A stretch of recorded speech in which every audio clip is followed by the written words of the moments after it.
തിരുവമ്പാടിയിൽ വൈദ്യുതി വിച്ഛേദിച്ചതിൽ കെഎസ്ഇബിക്കെതിരെ കേസെടുത്ത മനുഷ്യാവകാശ കമ്മീഷൻ.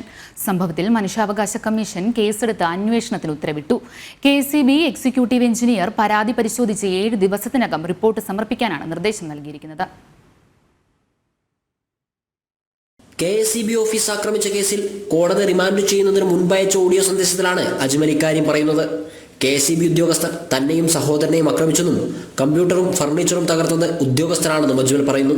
കെഎസ്ഇബി ഓഫീസിൽ നടന്ന എല്ലാ കാര്യങ്ങളും ഫോണിൽ റെക്കോർഡ് ചെയ്തിട്ടുണ്ടായിരുന്നു. ആ ഫോൺ ഉദ്യോഗസ്ഥർ പിടിച്ചുവച്ചിരിക്കുകയാണ്. അത് പുറത്തു വന്നാൽ സത്യം മനസ്സിലാകുമെന്നും ഓഡിയോയിലുണ്ട്. ഈ സംഭവം ഫുള്ള് റെക്കോർഡ് ചെയ്ത ഒരു ഫോണുണ്ട്. ഞാൻ ഇവിടുന്ന് കെഎസ്ഇബിൻ്റെ ഉള്ളിലേക്ക് കയറി പോകുന്നത് മുതൽ ഇറങ്ങി വരുന്നത് വരെയുള്ള ഫുൾ റെക്കോർഡ് ചെയ്തൊരു ഫോണുണ്ട്. ആ ഫോണ് ഈ കെഎസ്ഇബിൻ്റെ AV എൻ്റെ കയ്യിൽ നിന്ന് പിടിച്ചു വെച്ചിട്ടുണ്ട്. ആ ഫോണ് പുറത്തേക്ക് വന്നാൽ ഇപ്പോൾ കാണുന്നതൊക്കെ നേരെ തിരിച്ചാവും. അതേസമയം കെഎസ്ഇബി ഓഫീസ് ആക്രമിച്ചതിന്റെ പേരിൽ അജ്മലിന്റെ വീട്ടിലെ വൈദ്യുതി വിച്ഛേദിച്ച സംഭവത്തിൽ പ്രതിഷേധം ശക്തമാവുകയാണ്. വൈദ്യുതി കണക്ഷൻ അജ്മലിന്റെ പേരിലല്ല, പിതാവ് അബ്ദുൾ റസാഖിന്റെ പേരിലാണ്.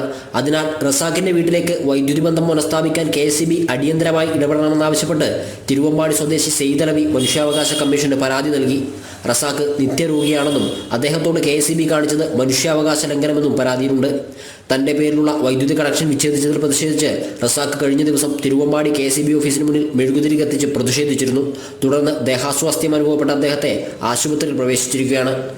ജനം, കോഴിക്കോട്.